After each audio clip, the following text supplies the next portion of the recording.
سب سے بڑا نقطہ یہ ہے کہ اس ابتدائی مرحلے نے تربیت یافتہ جنگ کا تجربہ رکھنے والے اور نظریاتی طور پر پختہ افراد اور گروہوں کا ایک ایسا وسیع اور پیچیدہ نیٹ ورک قائم کر دیا جس کے اثرات بعد کے مراحل پر بہت گہرے پڑے۔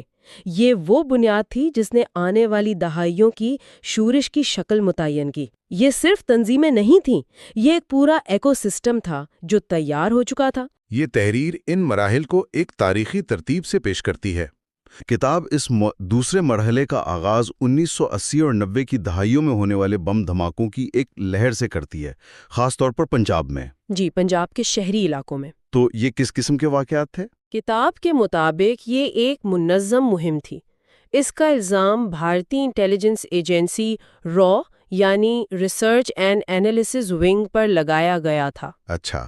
مصنف کا موقف یہ ہے کہ یہ کارروائیاں پاکستان کی طرف سے خالصتان تحریک اور کشمیر میں شورش کی مبینہ حمایت کا ایک طرح سے رد عمل تھیں۔ یعنی یہ کوئی بے ترتیب حملے نہیں تھے، بلکہ کتاب انہیں ایک جوابی حکمت عملی کا حصہ بتا رہی ہے۔ جی بالکل، ایک طرح کی پراکسی جنگ جو پاکستان کے شہری علاقوں میں لڑی جا رہی تھی۔ اچھا، تو کیا اس حوالے سے کوئی ٹھوس مثالیں بھی دی گئی ہیں؟ جی، کتاب میں کئی واقعات کا ذکر ہے۔ ایک بہت اہم مثال 1999 کی ہے، جب سبھاش چندر نامی ایک بھارتی شہری کو گرفتار کیا گیا۔ اوکے۔ اس نے سیالکوٹ میں ہوئے بم دھماکوں میں ملوث ہونے کا اعتراف کیا اور یہ بھی بتایا کہ اسے اس کام کے لیے بھارتی ایجنسیوں نے باقاعدہ تربیت دی تھی۔ تو ایک فرد کی گرفتاری سے ایک بڑے نیٹ ورک کا سراغ ملا۔ یہ تو صرف ایک کیس ہوا، کیا یہ سلسلہ مزید پھیلا ہوا تھا؟ ہاں، کتاب کے مطابق یہ ایک وسیع نیٹ ورک تھا۔ اسی طرز کا ایک اور کردار اسحاق نامی ایک پاکستانی ایجنٹ کا سامنے آتا ہے۔ اسے لاہور ایئرپورٹ پر ہونے والے ایک بڑے بم دھماکے کا ذمہ دار ٹھہرایا گیا، جس میں 6 افراد ہلاک اور 12 زخمی ہوئے تھے۔ اور میرے خیال میں لاہور پتو کی بس کا دھماکہ بھی اسی سے جڑا ہوا ہے۔ کتاب میں اس کا بھی ذکر ہے، جو کہ ایک بہت بڑا واقعہ تھا۔ جی بالکل، وہ بہت ہی ہولناک واقعہ تھا۔ اس بس دھماکے میں 45 لوگ مارے گئے اور 20 زخمی ہوئے۔ اللہ۔ اور یہاں ایک دلچسپ بات یہ ہے کہ کتاب بتاتی ہے کہ اسحاق کی گرفتاری کسی انٹیلیجنس آپریشن کے نتیجے میں نہیں ہوئی۔ اچھا۔ بلکہ اس کے پڑوسیوں نے اس کی اچانک بڑھتی ہوئی دولت پر شک کر کے پولیس کو اطلاع دی تھی۔ مطلب اس کے پیچھے بھاری مالی وسائل بھی تھے۔ تو یہ جو پراکسی جنگ کا ذکر کتاب کر رہی ہے، کیا اس کا دائرہ کار صرف پنجاب تک ہی محدود تھا؟ نہیں، آپ نے بالکل صحیح نقطہ اٹھایا۔ کتاب کے مطابق یہ سلسلہ صرف پنجاب تک محدود نہیں تھا۔ بلوچستان میں بھی راہ پر علیحدگی پسندوں کی حمایت کا الزام عائد کیا گیا۔ صحیح۔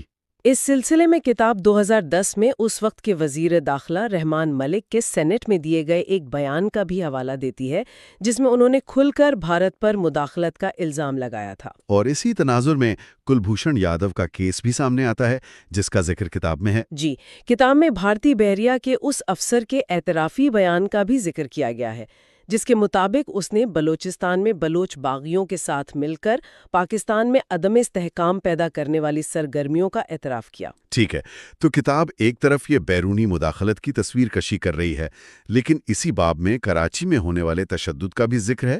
مصنف اسے تشدد کا ایک منحرف ذریعہ کہتا ہے۔ اس سے کیا مراد ہے؟ یہ ایک بہت اہم نکتہ ہے۔ منحرف ذریعہ کہنے کا مطلب یہ ہے کہ کراچی کا تشدد ان دونوں چیزوں سے الگ نوعیت کا تھا۔ یعنی افغان جہاد یا بھارتی پراکسی جنگ سے؟ جی، اس کی جڑیں لسانی اور سیاسی تقسیم میں تھیں۔ کتاب مہاجر قومی موومنٹ یعنی MQM کے عروج کا ذکر کرتی ہے اور 1985 میں اس کے بانی الطاف حسین کی خود ساختہ جلاوطنی کا۔ اور اس کے بعد شہر میں تشدد کی ایک نئی لہر شروع ہو گئی۔ بالکل، اس کے بعد جو سیاسی خلا اور طاقت کا کھیل شروع ہوا، اس نے تشدد کو بہت زیادہ بڑھاوا دیا اور ملک کے عدم استحکام میں اضافہ کیا۔ تو گویا ایک ہی وقت میں ملک کو 3 مختلف محاذوں پر تشدد کا سامنا تھا: پنجاب میں پراکسی حملے، بلوچستان میں علیحدگی پسندی اور کراچی میں لسانی سیاسی تشدد۔ جی، اور یہی اس باب کا مرکزی خیال ہے۔ لیکن بات یہیں ختم نہیں ہوتی۔ اچھا۔ کتاب ہمیں بتاتی ہے کہ ان 3 دھاروں کے ساتھ ساتھ 1980 کی دہائی کے وسط میں ایک چوتھا اور شاید سب سے تباہ کن دھارا بھی ابھر رہا تھا۔ اور وہ تھا فرقہ وارانہ دہشت گردی کا؟ بالکل. یہ وہ مرحلہ ہے جب فرقہ واریت نے باقاعدہ طور پر مسلح تصادم کی شکل اختیار کر لی. کتاب کے مطابق اس کی وجوہات کیا تھی؟ مصنف اس کے لیے کئی عوامل کو ذمہ دار ٹھہراتی ہے. ایک طرف افغان جہاد کے دوران بننے والی مسلح تنظیمیں تھیں جن کے پاس ہتھیار اور تربیت تھی. صحیح. دوسری طرف 1979 کے ایرانی انقلاب کے خطے پہ اثرات تھے جس نے شیعہ سنی تقسیم کو گہرا کیا. اور ان سب کے ساتھ ساتھ بے روزگاری اور غربت جیسے سماجی مسائل نے نوجوانوں کو ان تنظیموں کی طرف دھکیلنے میں اہم کردار ادا کیا. یہ تو ایک بہت خطرناک مرکب تھا. جی بہت زیادہ. اور اس کے نتائج بھیانک تھے.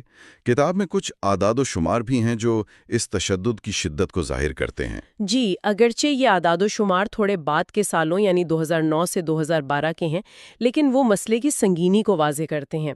مثال کے طور پر صرف 2010 کے ایک سال میں 152 فرقہ وارانہ حملے ہوئے جن میں 683 افراد ہلاک اور 1500 سے زائد زخمی ہوئے.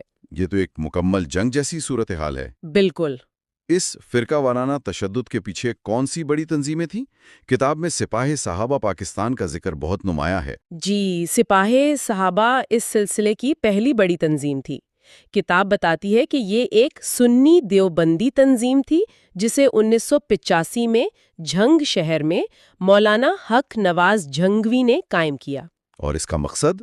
اس کا بنیادی مقصد جیسا کہ تنظیم نے خود بیان کیا ایرانی انقلاب کے بعد بڑھتے ہوئے شیعہ اثر و رسوخ کا مقابلہ کرنا تھا. لیکن یہ مقابلہ صرف نظریاتی نہیں رہا، بہت جلد یہ پرتشدد ہو گیا. بالکل. فروری 1990 میں خود حق نواز جنگوی کو قتل کر دیا گیا جس کے بعد جوابی تشدد کا ایک نہ رکنے والا سلسلہ شروع ہو گیا. اور پھر اس تنظیم پر پابندی بھی لگا دی گئی. جی 15 جنوری 2002 کو ریاست کو اس پر پابندی عائد کرنی پڑی. پابندی کے باوجود اس کے رہنما سیاست میں بھی فعال رہے. مولانا اعظم طارق کی مثال کتاب میں دی گئی ہے. جی وہ 2002 میں قومی اسمبلی کے رکن منتخب ہوئے اور پھر اگلے ہی سال 7 اکتوبر 2003 کو انہیں قتل کر دیا گیا. اور کتاب یہاں ایک بہت دلچسپ نقطہ اٹھاتی ہے. جی مصنف کے مطابق قتل ہونے سے کچھ عرصہ قبل مولانا اعظم طارق پرتشدد راستے سے ہٹ کر سیاسی جدوجہد کی طرف مائل ہو رہے تھے. اچھا. اور ان کا یہ اعتدال پسند رویہ تنظیم کے اندر موجود شدت پسند عناصر کو قبول نہیں تھا. تو کیا اسی اندرونی تقسیم کی وجہ سے لشکر جھنگوی وجود میں آئی؟ کتاب یہی بتاتی ہے. اعظم طارق کی مبینہ معتدل پالیسیوں سے نالاں تنظیم کے سب سے زیادہ شدت پسند ارکان نے 1996 میں الگ ہو کر لشکر جھنگوی کی بنیاد رکھی. اور یہ سپاہ صحابہ سے کہیں زیادہ بے رحم تنظیم تھی. بہت زیادہ.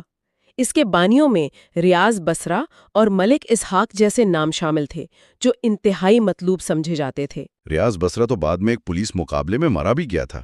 جی 14 مئی 2002 کو ملتان میں. اس تنظیم کے بارے میں ایک اور اہم بات اس کے بین الاقوامی روابط تھے. جی یہ بہت اہم ہے. کتاب کے مطابق لشکر جھنگوی کے القاعدہ اور افغان طالبان کے ساتھ گہرے روابط تھے. اچھا. یہاں تک کہ افغانستان میں طالبان کی حمایت سے اس کا اپنا ایک ٹریننگ کیمپ بھی تھا. یہ ظاہر کرتا ہے کہ ایک مقامی فرقہ وارانہ تنظیم کس طرح عالمی جہادی نیٹ ورک کا حصہ بن گئی تھی. تو اس تمام سنی عسکریت پسندی کے جواب میں کیا شیعہ برادری کی طرف سے بھی کوئی مسلح اور رد عمل سامنے آیا؟ جی تشدد کا یہ چکر یک طرفہ نہیں تھا. کتاب کے مطابق 1993 میں لاہور کے علاقے ٹھوکر نیاز بیگ میں سپاہ محمد پاکستان کے نام سے ایک شیعہ عسکریت پسند تنظیم قائم کی گئی. اور اس کا مقصد سپاہ صحابہ کا مقابلہ کرنا تھا. جی ان کی کارروائیوں کا مقابلہ کرنا اور ان سے بدلہ لینا. لیکن اس کا انجام بھی ویسا ہی ہوا. اس کے بانی مولانا مرید عباسی یزدانی بھی 1996 میں مخالفین کے ہاتھوں قتل کر دیے گئے. تو یہ ایک دوسرے کو مارنے کا ایک لامتناہی سلسلہ بن گیا. بالکل. 2001 کے بعد پاکستان میں عسکریت پسندی کا عروج. یہ باب پاکستان کی تاریخ کے ایک بہت ہی ہنگامہ خیز دور کا احاطہ کرتا ہے. کتاب کہتی ہے کہ عسکریت پسندی کا یہ چوتھا مرحلہ 2001 کے آخر میں شروع ہوا. اس کی فوری وجہ کیا بنی؟ دیکھیں اس کا آغاز افغانستان پر امریکی حملے سے ہوتا ہے، آپریشن انڈیورنگ فریڈم اور پھر ایناکونڈا. اس کے دباؤ میں طالبان اور القاعدہ کے جو جنگجو تھے انہوں نے پاک افغان سرحد عبور کرنا شروع کر دی۔ اور کتاب میں ایک بہت ہی اہم لمحے کا ذکر ہے جو تورا بورا کی لڑائی سے متعلق ہے۔ اس وقت کے امریکی وزیر دفاع ڈونلڈ رمسفیلڈ نے فیصلہ کیا کہ تورا بورا کے پہاڑوں کے گرد امریکی زمینی فوج تعینات نہیں کی جائے گی۔ ایک منٹ، یہ تو بہت بڑی بات ہے۔ تو کتاب یہ کہہ رہی ہے کہ القاعدہ کی تقریباً پوری قیادت صرف اس لیے بچ گئی کیونکہ زمینی فوج نہیں بھیجی گئی؟ مصنف اسی طرف اشارہ کرتے ہیں۔ اس ایک فیصلے نے القاعدہ اور طالبان کے سینکڑوں شاید ہزاروں جنگجوؤں کو فرار کا ایک محفوظ راستہ فراہم کر دیا۔ اور وہ فرار ہو کے کہاں گئے؟ وہ سیدھا پاکستان کے قبائلی علاقہ جات یعنی فاٹا میں آ گئے، اور یہی وہ چنگاری تھی جس نے آپ کہہ لیں کہ آگے چل کر آگ لگائی۔ اور یہاں سے بات واقعی بہت دلچسپ ہو جاتی ہے۔ تو فاٹا ان گروہوں کے لیے ایک نیا مرکز بن گیا، لیکن وہاں ایسا کیا خاص تھا کہ یہ ان کے لیے ایک محفوظ پناہ گاہ بن گیا؟ فاٹا کا ماحول ان کے لیے کئی وجوہات کی بنا پر بہت سازگار تھا۔ وہاں مقامی ہمدرد موجود تھے، جس کی وجہ سے القاعدہ، افغان طالبان، ان سب کو وہاں پناہ بھی ملی اور خود کو دوبارہ منظم کرنے کا موقع بھی ملا۔ اور مصنف لکھتے ہیں کہ اسی ماحول سے تحریک طالبان پاکستان یعنی TTP کے ظہور کی بنیاد پڑی۔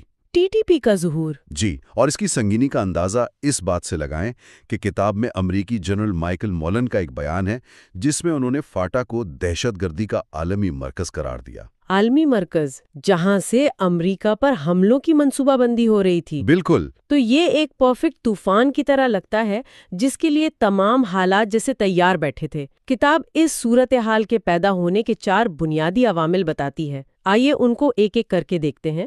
پہلا ہے فرقہ وارانہ اور جہادی جماعتیں۔ جی، مصنف کا استدلال یہ ہے کہ 9/11 سے پہلے پاکستان میں افغان جہاد اور کشمیر کی وجہ سے ہزاروں کی تعداد میں تربیت یافتہ جنگجو موجود تھے۔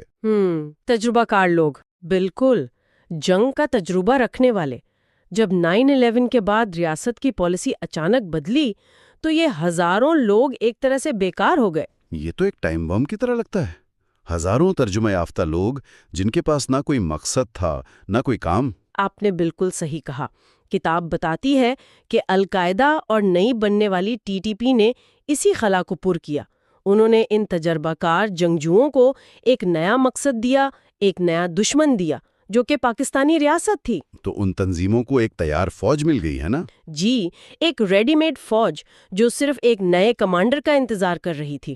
ٹھیک ہے، تو ہمارے پاس جنگجو موجود تھے، اب انہیں ایک اڈے کی ضرورت تھی، اور یہیں فاٹا کا کردار سامنے آتا ہے۔ بالکل، اور یہ دوسرا بنیادی عنصر ہے۔